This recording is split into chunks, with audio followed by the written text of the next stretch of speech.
మనకి login form అనమాట. ఇక్కడ ఈమెయిల్ ఐడి పాస్వర్డ్ ఇచ్చి లాగిన్ అయితే ఇవ్వాలి. దానికన్నా ముందు ఇక్కడ మనకి న్యూ రిజిస్ట్రేషన్ అయితే ఉంది. ఇక్కడ న్యూ యూజర్ రిజిస్ట్రేషన్ ఫామ్ అనమాట. మనం ఏ స్టేట్ నుంచి అప్లై చేస్తున్నామో ఆ స్టేట్ అయితే ఇక్కడ సెలెక్ట్ చేసుకోవాలి. సపోజ్ తెలంగాణ లేదంటే ఆంధ్రప్రదేశ్ ఇక్కడ సెలెక్ట్ చేసుకోవాలి. ఇంకా డిస్ట్రిక్ట్ మనం ఏ స్టేట్ సెలెక్ట్ చేసుకుంటే ఆ స్టేట్కి సంబంధించినటువంటి డిస్ట్రిక్ట్స్ ఏవైతే ఉన్నాయో అవైతే వస్తాయి. తెలంగాణ తీసుకుంటే మనకి ఇక్కడ ఈ తెలంగాణకు సంబంధించినటువంటి హైదరాబాద్ ఇవన్నీ అయితే వస్తాయి. దీని నుంచి ఇవైతే మనం ఇక్కడ సెలెక్ట్ అయితే చేసుకోవాలన్నమాట. సపోజ్ ఇక్కడ ఆంధ్రప్రదేశ్ ఇక్కడ అలాగే మనం ఇక్కడ అప్లోడ్ అడ్రస్ ప్రూఫ్ అనమాట. 1 MB వరకు మనం ఇదైతే అప్లోడ్ అయితే చేసుకోవచ్చు. అడ్రస్ ప్రూఫ్ అనమాట. మన ఆధార్ మనం ఉన్నటువంటి ఆధార్ అడ్రస్ అని సేమ్గా ఉంటే ఆధార్ ఇంకేదన్నా అడ్రస్ ప్రూఫ్స్ ఏవైతే ఉన్నాయో మనకి అడ్రస్ ప్రూఫ్స్ అయితే మనం ఇక్కడ అప్లోడ్ అయితే చేసుకోవచ్చు 1 MB వరకు. అలాగే ఈమెయిల్ ఐడి మీకు వ్యాలిడ్గా యాక్టివ్ ఈమెయిల్ ఐడి అయితే మెన్షన్ చేయాలి. అలాగే ఇక్కడ మీ యొక్క 10 digit మొబైల్ నెంబర్ అయితే ఇక్కడ ఎంటర్ చేయాలి. ఎంటర్ పాస్వర్డ్ అదైతే కన్ఫర్మ్ అయితే చేయాలి. పాస్వర్డ్ సెకండ్ టైం అది మనకి 8 to 16 క్యారెక్టర్స్ మధ్య అయితే ఉండాలి. ఒక అప్పర్ కేసు, ఒక లోయర్ కేసు, ఒక డిజిట్, అలాగే ఒక స్పెషల్ క్యారెక్టర్తో మనం ఒక పాస్వర్డ్ జనరేట్ చేసుకొని ఇక్కడ కన్ఫర్మ్ అయితే చేయాలి. ఇక్కడ ఇదైతే టిక్ ఆన్ చేసి మనం రిజిస్టర్డ్ అండ్ సెండ్ ఓటీపీ మనకు ఓటీపీ అయితే వస్తుంది. మనం ఓటీపీని వెరిఫై చేసి అయితే మనం లాగిన్ అయ్యి అప్లికేషన్ ఫామ్ అయితే ఫిల్ ఇలా చేయాలి. ఫ్రెండ్స్ ఇక్కడ మనం ఈ అడ్రస్ ప్రూఫ్ అనేది ఈ మంచి ఇమేజ్ ఫార్మాట్ అంటే జేపీజీలో అలాగైతే మనం అప్లోడ్ అయితే చేయాలి. పీడిఎఫ్ ఇస్తే అంటే తీసుకోలేదన్నమాట. ఫ్రెండ్స్ మనకి ఎలా అయితే వచ్చింది మన ఈమెయిల్ ఐడి ఇక్కడ మనకి ఓటీపీ ఇదైతే మన ఓటీపీ ఇక్కడ ఓటీపీ ఎంటర్ చేసి ఇక్కడ సబ్మిట్ అయితే చేసి మనం ప్రొసీడ్ అప్లికేషన్ ఫామ్ అయితే చేయాలి. ఇలాగా ఫ్రెండ్స్ ఇదైతే మనకి ఈమెయిల్ ఐడికి అయితే ఓటీపీ అయితే వస్తుంది. కాకపోతే కొంచెం లేట్ అవుతున్నది. ఇక్కడ మనకి ఇన్బాక్స్లో లేకపోతే స్పామ్లో కానీ బల్క్లో కానీ లేకపోతే ప్రమోషన్స్ ఫోల్డర్స్ ఒకసారి చెక్ చేసుకోవాలి. అది మనం వెరిఫై చేస్తే మనకి వెరిఫైడ్ అని వస్తుంది. ఇక్కడ మనం ప్రొసీడ్ టు అప్లికేషన్ ఫామ్ అనాలి. ప్రొసీడ్ అంటే ఇలాగైతే వస్తుంది. ఇలాగ అప్లికేషన్ ఫామ్ అయితే మనకి ఓపెన్ అయింది అనమాట. కమ్యూనిటీ అనేది అన్రిజర్వ్డ్ కూడా ఇదైతే ఇక్కడ సెలెక్ట్ అయితే చేసుకోవాలి. డేట్ ఆఫ్ బర్త్ మీ యొక్క డేట్ ఆఫ్ బర్త్ అయితే మన 10th క్లాస్ ప్రకారం ఫస్ట్ ఇయర్ మంత్ ఇలాగనమాట. ఇయర్ మంత్ డే ఇలాగైతే సెలెక్ట్ చేసుకోవాలి. నెక్స్ట్ ఇక్కడ క్వాలిఫికేషన్ బోర్డ్ అనమాట. సిబిఎస్ఈ బోర్డు అలాగే కాకపోతే కనుక స్టేట్ బోర్డ్ అయితే కనుక ఆ బోర్డు నేమ్ ఇక్కడ ఇవ్వాలి. ఇంకా ఇయర్ ఆఫ్ పాసింగ్ ఇవ్వాలి. టోటల్ మార్క్స్ అనమాట. సపోజ్ 600 లేదంటే 1000 అలాగా మీ మార్క్ లిస్ట్ ప్రకారం 10th క్లాస్లో. అలాగే సెక్యూర్డ్ మార్క్స్ మీకు ఎన్ని మార్క్స్ వచ్చాయి 500 600 అలాగా. సపోజ్ మనకి ఇక్కడ టోటల్ మార్క్స్ 600 అనుకోండి. 500 మనకు వస్తే కనుక పర్సంటేజ్ ఆటోమేటిక్గా అయితే ఇక్కడ వస్తుంది. లేదంటే జీపీఏ అయితే కనుక ఇక్కడ మనం ఈ మార్క్స్ ఇవ్వకపోతే జీపీఐ ఆటోమేటిక్గా మనం ఇక్కడ ఎంటర్ అయితే చేసుకోవచ్చు. గ్రేడ్ అనమాట. గ్రేడ్ ఇక్కడ మనం గ్రేడ్ అయితే ఆటోమేటిక్గా అయితే ఎంటర్ చేసుకోవచ్చు. Either GPA or total marks and marks secured should be entered. ఏదో ఒకటి ఎయిదర్ అంటే ఏదో ఒకటి అనమాట. జీపీఏ గ్రేడ్ లేదంటే marks. The percentage will be calculate automatically when you enter your GPA or total marks and marks secured అనమాట. Friends ఇక్కడ marks system ఉన్న వాళ్ళు టోటల్ మార్క్స్కి మీకు ఎన్ని మార్క్స్ వచ్చాయో ఇస్తే పర్సంటేజ్ ఆటోమేటిక్గా వస్తుంది. గ్రేడ్ ఉన్న వాళ్ళు గ్రేడ్ ఇస్తే ఆటోమేటిక్గా అయితే ఇక్కడ పర్సంటేజ్ అయితే వచ్చేస్తుంది అనమాట. ఫ్రెండ్స్ ఇక్కడ నెక్స్ట్ మనం ఇక్కడ trade for which applied choose up to 3 trades if candidates has more than 1 trade certificate. మీకు కనుక 2-3 ట్రేడ్స్లో కనుక మీ సర్టిఫికేట్స్ ఉంటే మనం 3 వరకు మనం సెలెక్ట్ అయితే చేసుకోవచ్చు. సపోజ్ ఫిట్టర్ సెలెక్ట్ చేసుకొని ప్లస్ అన్నాము. అలాగే ఇంకొకటి సెలెక్ట్ చేసుకోవచ్చు. ఇక్కడ ప్లస్ రాగా ఇంకోటి వస్తుంది.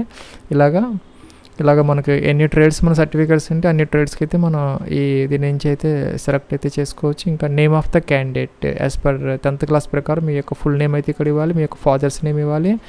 ఇంకా కూడా are you undergoing any apprentice training in any organization. మనం ఇప్పుడు ఏదైనా ట్రైనింగ్ తీసుకుంటూ ఉన్నాము అప్రెంటిస్ తీసుకుంటూ ఉంటే మనం ఎలిజిబుల్ కాదనమాట. నో పెట్టుకోవాలి. Are you undergoing any apprenticeship training in any organization. ఇప్పుడు తీసుకుంటూ ఉన్నారా అడుగుతున్నారు. నో పెట్టుకోవచ్చు. ఇంకా ఆర్ యూ ఫిజికల్ డిజబుల్డ్ అనమాట. ఫిజికల్ హ్యాండిక్యాప్డ్ అయితే ఎస్ పెట్టాలి. ఆ యొక్క ఇదైతే మెన్షన్ చేయాలి. లేకపోతే అవసరం లేదు నో అనాలి. ఇదైతే బెంచ్ మార్క్ డిజబిలిటీ అనమాట వాళ్ళకి సంబంధించింది. ఇంకా ఎక్స్ సర్వీస్ మ్యాన్ అయితే ఎస్ అదర్వైజ్ అయితే నో. ఇంకా అడ్రస్ 1 2 డోర్ నెంబర్తో సహా మీ డిస్ట్రిక్ట్ స్టేట్ ఇవైతే ఇక్కడ సెలెక్ట్ చేసుకోవాలి. పిన్ కోడ్ అయితే ఇక్కడ ఇవ్వాలి. ఇంకా నేషనాలిటీ ఇండియన్ ఆటోమేటిక్గా వచ్చింది. జెండర్ మేల్ ఫీమేల్ ఇక్కడ సెలెక్ట్ చేసుకోవాలి. ఇంకా ఇక్కడ మొబైల్ నెంబర్ ఆటోమేటిక్గా వచ్చింది. ఈమెయిల్ ఐడి మనం ఇచ్చాం కాబట్టి ఇక్కడ ఆధార్ నెంబర్ ఇవ్వాలి. మనకి 12 డిజిట్ ఆధార్ నెంబరు, ఇంకా ఎన్రోల్ అయ్యి ఆధార్ నెంబర్ లేకపోతే ఇక్కడ ఎన్రోల్మెంట్ ఐడి ఇవ్వచ్చు. ఇంకా ఐడెంటిఫికేషన్ మార్క్స్ అనమాట, మోల్స్ 10th క్లాస్ ప్రకారం లెఫ్ట్ హ్యాండ్ అలాగా ఈ 2 అయితే మెన్షన్ చేయాలి, లేకపోతే నో మోల్స్ అని పెట్టుకోవచ్చు. ఇంకా ఐటీఐ ఇదైతే మనం 2 ట్రేడ్స్ ఇచ్చాం కాబట్టి ఇలాగైతే వచ్చింది. మనం ఐటీఐ ఏ బోర్డు చదివాము, ఇయర్ ఆఫ్ పాసింగ్, ఎప్పుడు పాస్ అయ్యాము, ఐటీఐ, టోటల్ మార్క్స్ మనకి ఎన్ని మార్క్స్ వచ్చాయి, ఇంకా పర్సంటేజ్ ఆఫ్ మార్క్స్ ఆటోమేటిక్గా అయితే వస్తాయి అన్నమాట. ఇంకా ఇక్కడ మనకి candidates are adviser to fill marks secured in 10th class and ITI correctly, any discrepancy will lead to rejection అనమాట. అంటే 10th క్లాస్ ఐటీఐ మార్క్స్ మనం తప్పుగా ఎంటర్ చేస్తే మన అప్లికేషన్ రిజెక్ట్ అవుతుందని చెప్తున్నారు ఇక్కడ. ఇంక ఇక్కడ railway establishments where training imparted, choose multiple locations అనమాట. ఇక్కడ మనకి వేరియస్ లొకేషన్స్ అయితే ఉన్నాయి, హైదరాబాద్, ఇంకా తెలంగాణకు సంబంధించి సికింద్రాబాద్ ఇలాగా, అలాగే ఆంధ్రప్రదేశ్కి సంబంధించి కూడా వేరియస్ ఇవైతే ఉన్నాయి. ఇదైతే మనం సెలెక్ట్ అయితే చేసుకోవచ్చు. ఇలాగా మనకి ఏది కావాలంటే అది దీని మీద క్లిక్ చేసి ఇటువైపుకి అయితే వస్తాయి, ఇటువైపు దీని మీద క్లిక్ చేస్తే లెఫ్ట్ సైడ్కి వస్తాయి, ఇటు సైడ్ క్లిక్ చేస్తే రైట్ సైడ్కి వస్తాయి అనమాట. దాని ప్రకారం మనం సెలెక్ట్ అయితే చేసుకోవచ్చు. ప్రిఫరెన్సెస్ అనమాట, మనకి దగ్గరలో ఉన్నటువంటి లొకేషన్, మనకి ఎక్కడ ట్రైనింగ్ కావాలంటే అదనమాట. ఇక్కడ ఫోటో అయితే అప్లోడ్ చేయాలి, ఇక్కడ సిగ్నేచర్ అయితే అప్లోడ్ చేయాలి, అలాగే కమ్యూనిటీ సర్టిఫికెట్. మనం నీకు జనరల్ ఇచ్చాను కాబట్టి అవసరం లేదు, డిజబుల్ అయింది.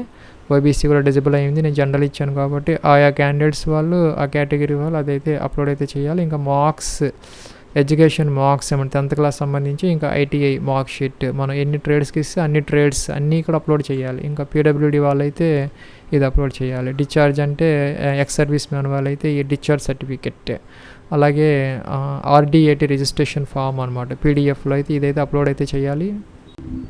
ఫ్రెండ్స్ ఇక్కడైతే మనకి ఇన్స్ట్రక్షన్స్ అయితే ఇచ్చారు అప్లోడ్కి సంబంధించి. ఇక్కడ మనకి before filling up application scan documents అంటే జేపీజీలో కానీ, పిఎన్జీలో కానీ, అయితే పీడిఎఫ్లో కానీ 2 MB వరకు అయితే మనం అప్లోడ్ చేసుకోవచ్చు 10th క్లాస్. ఇంకా ఐటీఐ కన్సాలిడేటెడ్ మార్క్స్ అనమాట, ఐటీఐ మార్క్ షీట్స్, అలాగే ఎస్సీ ఎస్టీ ఓబీసీ వాళ్ళకి సంబంధించినటువంటివి, పీడబ్ల్యూడివి, ఇంకా ఫోటోగ్రాఫ్ 1 MB వరకు, అలాగే సిగ్నేచర్ 1 MB వరకు, ఇంకా డిశ్చార్జ్ సర్టిఫికేట్ అనమాట, ఎక్స్ సర్వీస్ మ్యాన్కి సంబంధించి ఇవైతే కనుక మనం అప్లోడ్ అయితే చేయాలి. అంటే ప్రివ్యూ అయితే వస్తుంది, లోడింగ్ అని వచ్చింది. ఇక్కడ మనకి అప్లికేషన్ ఫామ్ అయితే ప్రివ్యూ అయితే కనపడుతున్నది, మన ఇచ్చినటువంటి డీటెయిల్స్ అన్నీ అయితే ఇక్కడ వచ్చాయి. మనం ఎడిట్ చేసుకోవచ్చు, లేదంటే సబ్మిట్ అయితే చేయొచ్చు. సబ్మిట్ అన్నాము, సబ్మిట్ అయితే చేసాము. ఫ్రెండ్స్ ఇలాగైతే వచ్చింది, your application has been submitted successfully, the application number ఇదే విజిబుల్ అయిపోయింది. ఇదైతే డీటెయిల్స్ అయితే ఇలాగైతే వచ్చాయి, మనం ప్రింట్ అయితే తీసుకోవచ్చు. ఇక్కడ మేక్ పేమెంట్ కోసం ఇక దీని మీద క్లిక్ చేయాలి, ఇలా అయితే వస్తుంది. ఇక్కడ ఎస్బీఐ అనమాట, దీని మీద క్లిక్ చేయాలి, ప్రొసీడ్. నెక్స్ట్ ఇక్కడ మనం ఆల్ ఇండియా తీసుకోవాలి. ఇక్కడ గవర్నమెంట్ డిపార్ట్మెంట్ గో అనాలి. గో అంటే ఇక్కడ మనకి ఆర్ఆర్సి అని టైప్ చేస్తే SCR అని వస్తుంది, RRC SCR సబ్మిట్ చేయాలి.